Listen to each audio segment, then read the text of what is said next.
여러분, 안녕하십니까? 김전무입니다. 침묵의 소리, 사이먼 앤 가펑클이 더 사운드 오브 사일런스, 섬세한 침묵의 소리. 엘리야가 동굴에서 깨달았습니다. 나를 구원하는 신은 종교에 있지 않고 내 마음속에 있고 침묵에 있구나. 배가 부르고 등이 따시면 신의 소리는 안 들립니다. 내 경험에 의하면 그랬습니다. 큰 고난이 없었다는 이야기입니다. 오늘은 침묵의 소리, 유타의 클레오파트라 아줌마, 한국 사우나 50년 이발사, 둘째 아들이 머리 깎아줌, 그리고 50년 전 백옥 여인의 그리움을 들려드리겠습니다. 챕터 1 엘리야와 동굴, 침묵의 선물. 모든 것이 잘 될 때는 사실 인생의 실마리가 잘 보이질 않습니다. 돌파구가 되는 기회는 내가 가장 낮은 곳으로, 바닥으로 떨어졌을 때, 그때 비로소 겸손해지고 침묵하게 됩니다. 그래서 깊은 지하 세계로 심리적으로 내려가자. 그 누구도 날 찾지 않는 그 공간으로 내려가 일어나는 느낌이 있을 때 이제 비로소 우리의 귀가 열립니다. 귀가 열리면 이전에 사람들하고 있으면서 또는 내 이기심 때문에 들리지 않던 소리가 들리게 됩니다. 이게 침묵의 소리입니다. 엘리야가 승승장구했습니다. 아합 왕과 이사벨이라는 여왕이 있었는데 돈이 최고라고 주장하는 거예요. 그래서 그것을 등에 업은 바알 선지자들이 완전히 세상을 장악하고 있었습니다. 요즘하고 똑같이 돈이 최고라고 생각해요. 엘리야는 돈이 최고가 아니라 사실은 인간의 정신과 영혼이 더 중요하다, 이 말을 했거든요. 그랬더니 아합 왕과 이사벨이 저 엘리야를 죽여야겠다고 한 거예요. 여러분, 이게 혼돈의 시대 진리의 말은 사람들을 당혹하게 만들고 어려움을 주기 때문에 그런 사람을 제거하고 싶어 해요. 그래서 엘리야가 도망갑니다. 한참 도망가서 광야로 가는데 광야에 우뚝 선 바위산이 있는데 그 산이 신의 산이었어요. 그래서 동굴로 쑥 들어갑니다. 이 동굴이라는 메타포가 뭐냐? 여러분의 삶에 있어서의 가장 어려운 곤경으로 들어간 거예요. 엘리야가 자살 직전까지 이르렀습니다. 내가 당신을 위해서 살았는데 나한테 돌아온 것은 왕과 왕비의 살해 위협과 예언자로서의 모든 타이틀이 다 망가졌습니다. 내가 죽겠습니다. 이렇게 얘기했더니 마음속에 무슨 소리가 나니? 내가 너한테 나타날 테니까 너 동굴 입구에 좀 서 있어라. 그래서 엘리야가 마지막으로 동굴 입구에 딱 서 있는 거예요. 엄청난 비바람이 치고 지진이 일어나고 화산 활동이 있었는데도 거기에 아무도 신이 없었어요. 그런데 이런 엄청난 신의 자연의 활동 이후에 그 표현이 가가 막혀요. 섬세한 침묵의 소리가 있었다. A delicate sound of silence. 섬세한 침묵의 소리. 사이먼 앤 가펑클 노래예요. 삶의 바닥에서 이제 내 귀가 열리게 되고 눈이 이제 열리게 되어 있어요. 그때 보게 돼요. 엘리야가 깨달았어요. 나를 구원하는 신은 어디 있느냐?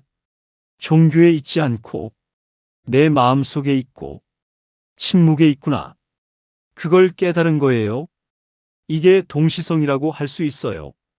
신을 이전까지는 외부에서 좀 찾았는데 반대로 자신의 마음속에서 침묵이라는 소리를 발견함으로써 완전히 종교혁명을 일으킨 거예요.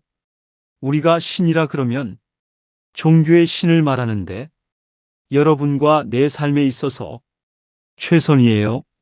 최선이라는 것이 철학적인 사고에서 종교적 교리가 아니라 인간의 마음속에 있다. 인간의 마음속에 있는 최선이라는 것이 침묵에서만 발견된다. 침묵에서만 발견되는 그것은 뭐냐? 내가 삶의 고통 속에 있을 때, 그때 나한테 신이 주신 선물이기 때문에 이게 패러닥스 역설이라는 거예요. 여러분이 인생의 지금 뒤안길에 있다. 그럴 때 가만히 침묵해 보세요. 침묵은 누구에게나 주어지는 선물이거든요. 여러분에게 항상 말을 걸던 목소리가 들릴 거예요. 이 사소한 목소리가 들려요. 사소한 질문을 던질 거예요. 오늘은 어떻게 살 것이냐? 그것이 동시성의 원리예요. 그걸 붙여잡고 모두를 힘차게 사는 것이 동시성의 원리로 사는 것이다라고 생각할 수 있겠습니다. 배가 부르고 등이 따시면 신의 소리는 안 들린다고 봐야 합니다. 제 경험에 의하면 그랬습니다. 신이 주는 침묵의 선물을 받지 못했습니다. 큰 고난이 없었었다는 이야기입니다. 챕터 2 유타의 클레오파트라 아줌마. 우리 주변에 늘 만나면 웃는 얼굴의 소유자가 있는데 늘 행복해서 웃는 것이 아니랍니다. 얼굴이 유난히 크고 예쁘지 않다 보니 웃는 것으로 커버하려고 웃다 보니 싱글벙글하는 웃는 모습이 얼굴에 박혀버렸답니다. 그 아줌마는 평생 헤어스타일이 항상 똑같아 늘 그 웃는 얼굴이 트레이드마크가 아닌가 싶습니다. 누군가 그 아줌마를 유타의 클레오파트라라고 불렀습니다. 그 별명을 듣는 순간 빵 터지고 말았습니다. 그 아줌마 헤어스타일이 클레오파트라 헤어스타일을 연상케 했습니다. 여자고 남자고 머리 헤어스타일이 참 중요하다는 걸 새삼 느꼈습니다. 챕터 3 한국 사우나 50년 이발사. 한국에 갔을 때 사우나 안에 있는 이발사에게 이발을 했는데 너무 마음에 들었습니다. 그 이발사가 저하고 동갑인데 대전 유성 온천에서만 50년 이상을 이발을 했다고 했습니다. 정말 가위로만 마음에 들게 깎아 놓았습니다. 그 양반이 손봐준 바람에 얼굴이 좋아 보인다는 소리를 여러 번 들었습니다. 미국의 미장원에 가면 무조건 기계로 적게 깎아 한 달에 한 번 정도 이발을 하게 만들곤 했습니다. 이번에 머리를 잘 관리하고 싶어 둘째 아들에게 부탁을 했습니다. 어젯밤에 이발 기구 같은 가방을 들고 와서 아빠 머리를 깎아주고 갔습니다. 아들은 대학 다닐 때부터 돈도 아끼고 자기 마음에 들게 평생을 자기 머리를 자기가 깎고 살았습니다. 웬만한 이발사보다 머리를 더 잘 깎지 않나 싶습니다. 아들은 항상 바빠서 자기 아들도 머리를 못 깎아준다고 했습니다. 좀 미안했지만 글쎄, 살아 생전에 몇 번이나 내 머리를 깎아주러 올까 생각하니 덜 미안한 마음이 들었습니다. 변명 같지만 나 죽고 나면 아빠 생각 더 나라고 시간을 같이 했습니다. 챕터 4 옛 사랑의 추억. 50년 전 배곡 여인. 내 눈빛만 보고도 마음을 알아주는 사람이 예전에는 있었습니다. 내 서툰 투정마저 미소로 품어주는 사람. 그런 사람이 분명 있었습니다. 나이가 든다는 건 어쩌면 찾아오는 이들이 줄어들고 서서히 세상의 중심에서 밀려나 찬밥 신세가 되어가는 과정일지도 모릅니다. 하지만 미련한 마음은 여전히 착각 속에 살며 어느 길모퉁이에서 불쑥 나타날 것만 같은 옛사랑의 그림자를 기다리곤 합니다. 눈이 유난히 크고 살결이 배곡 같았던 여인을 처음 만났던 날 추억이 반세기가 지났건만 그때 기억이 생생합니다.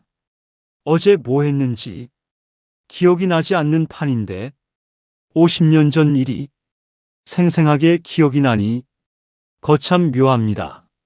저에게도 사랑이 지극하면 천리 길도 단숨에 닿을 듯 가깝게 느껴지던 시절이었습니다.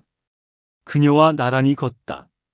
우연히 스치는 보드라운 살결의 감촉은 온몸을 짜릿한 긴장으로 물들였고 별다른 대화 없이 발걸음 소리만 나누어도 세상 부러울 것이 없던 참으로 눈부신 봄날이었습니다. 하지만 켜켜이 쌓인 세월은 참으로 무심합니다. 살림을 일구고 자식을 키워내며 팍팍한 삶의 파도를 함께 넘는 동안 우리는 서로의 가슴에 크고 작은 생채기를 남겼습니다. 어느덧 설렘은 무뎌지고 갱년기에 거친 바람을 지나며 사랑이라는 이름은 때로 미움의 얼굴로 변하기도 했습니다. 이제는 사랑이라는 말을 꺼내기조차 어색할 만큼 멀리 와버린 것일까요? 함께 있는 시간보다 홀로 있는 고요함이 더 편안해진 지금의 우리를 보며 넉넉지 못했던 생활고와 고단했던 생의 대가가 이토록 시린 소원함인지 자문해 봅니다. 그럼에도 가슴 한쪽이 아릿해오는 건 언젠가 우리 중 누군가 홀연히 세상을 떠난 뒤 남겨질 지독한 그리움 때문일 것입니다. 사라져가는 기억의 끝자락을 붙잡고 우리가 뜨겁게 사랑했던 그 시절을 애써 복원해 봅니다. 비록 흘러간 강물처럼 그때의 사랑이 고스란히 돌아오지는 않겠지만 오늘 밤만큼은 마음속으로 남아 하얀 얼굴의 소녀였던 당신의 손을 잡고 그 멀고도 아름다웠던 길을 다시 한번 걷고 싶습니다. 같은 또래 친구분들께, 특히 침묵의 가치 아시는 시니어분들, 옛 사랑 그리운 분들께 이 영상을 공유해 주세요. 자녀분들께서 부모님께 보여드리면 침묵의 소리구나 하며 깊이 공감하실 겁니다. 김전무였습니다. 내일도 침묵 속에서 뵙겠습니다.